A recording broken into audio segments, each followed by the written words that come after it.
On a Tuesday. Now it's a long ways till Saturday, and we got a lot of work to do. But I feel a focus like I haven't felt this season, and this is a very focused football team. So I think that's a good sign. You know, I think that we realize that it's going to take probably an extra special effort going down to Texas and getting a win, and I think our guys are willing to do that. I think they're trying. I think they're really starting to figure out what it takes on a daily basis for us to achieve our goals, and so that's encouraging as a coach. And like I said, I like where we're at emotionally, I like where we're at physically, and now we just got to put together a great week of practice and go down and play our best. In terms of focus, did having 2 close wins knock the team back closer on track? No, I think that it depends on how you look at it. I think that for us, you got to always be happy when you win, because that's the first objective. And we talked about this, but I don't think anyone was satisfied, you know. And I tried to tell them, look, let's at least enjoy it for 24 hours, and then we'll figure out, you know, what we got to do better, and we'll move on. And I've said this before, I don't want expectations to become a burden.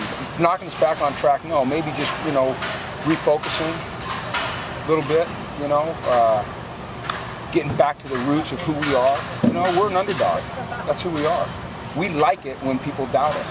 That helps inspire us. I'm not saying that it should, but it does. So I just feel like we're a focused team. So was there a little bit of an element of that the team kind of didn't feel that they were underdogs over the last 2 weeks? No, I don't know about that. I just think that we were tight. You know, I think that we let the outside expectations become a little bit of a burden to us. You know, and I said it after the first game that we were trying to be too perfect. And I still felt it a little bit during that second game, but then I started to feel it relieve itself a little bit, and I feel like we're back to where we need to be. So we'll see if I'm wrong or right. How does all the media attention affect that, like the drive and everything? Is that? It doesn't. You know, the drive is a non-entity for us. I mean, the only time they've heard me say the drive is if they watch one of these press conferences, because we don't talk about it. No one's asked me a question about it. They aren't in our meetings. They're out at practice, but so is a bunch of other cameras. You know, so I bet our players couldn't even tell you which guys are with the drive and which guys aren't. It's a complete non-entity. And anybody that thinks it's a distraction or thinks that it's bothering us has absolutely no idea what the drive's all about. They are so unobtrusive. I thought it would be a lot more obtrusive than it is. It's not at all. So. What kind of challenges Texas defensive line pose for your offensive line?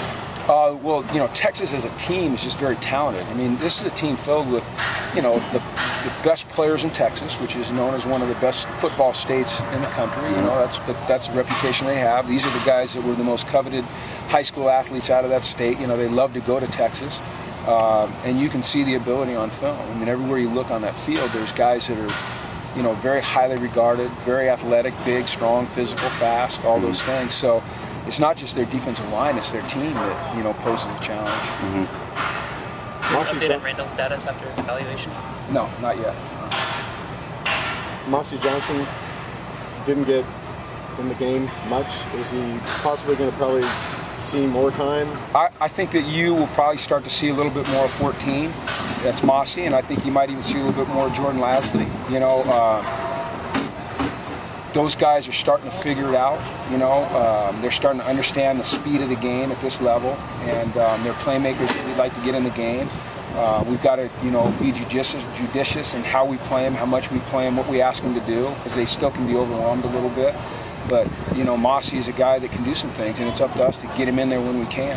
And I think you'll see us do that more, yeah. Is that kind of the thing with Kenneth Walker III, too, that you gave him a couple of plays and now he's got his feet wet? He's got his feet wet, yeah, and he's on the scouting report now. When number 10 jogs out there, they might back up a little bit, you know, and maybe that opens some things up for him underneath. You know, we've been trying to get Kenny on the field for the last couple of years, and he's suffered some, you know, kind of some nagging injuries to back and things like that. But I think right now, you know, he's a guy that Brett has a lot of confidence in. And as we continue to develop more weapons, it creates problems for the coaches. Is how do you get the ball to all these guys? But it hopefully can create problems for our opponents as well. Does the Texas defensive front compare at all to Virginia? I know they're both kind of known for that big, that kind of size, physicality up front. Virginia was months ago, in my mind. It's, I just think they're really good. Yeah. Jordan Payton's had 2 good games in the first 2 weeks. Has he kind of shown that he's like a #1 receiver? Is he going into that? I don't think we ever just designate anyone as a #1 receiver. You know, we've got a bunch of really good players that can make plays. Jordan's had 2 good games. Devin Fuller had 9 catches. Thomas Duarte had over 150 yards and 2 touchdowns. So, you know, it's not necessarily a guy, it's a scheme. It's a coverage, it's a progression who gets the ball, but Jordan's certainly playing well. How's Connor McDermott? He's coming along, and it's encouraging. Right now he's in a reserve role for us. The longer we can go without using him, the better for him, because he feels better every week, you know, and but he works hard during practice. He looks good during practice, and if we have to use him, I'm sure he'll be ready to go. Watching Texas' offense, can you tell if they're struggling a little bit because of their inexperience on the offensive line? No, I mean, you know, we don't really look at it that way. We look at scheme. You know, we look at what they're doing schematically and what we have to do defensively to try to defend them or attack them. So that's kind of how we look at it. I don't really ever look at a team and go, oh, they're struggling. I mean, I look at it and say, okay, what problems do they pose, or what can we attack? How much more have you guys played man coverage in the secondary than you have maybe in the past this year? Is it the same, or? No, I wouldn't have any idea right now. You know, we usually do a self-scout after about 3 weeks. Okay. But I can't tell you exact numbers. I don't know the exact numbers. All right. Okay.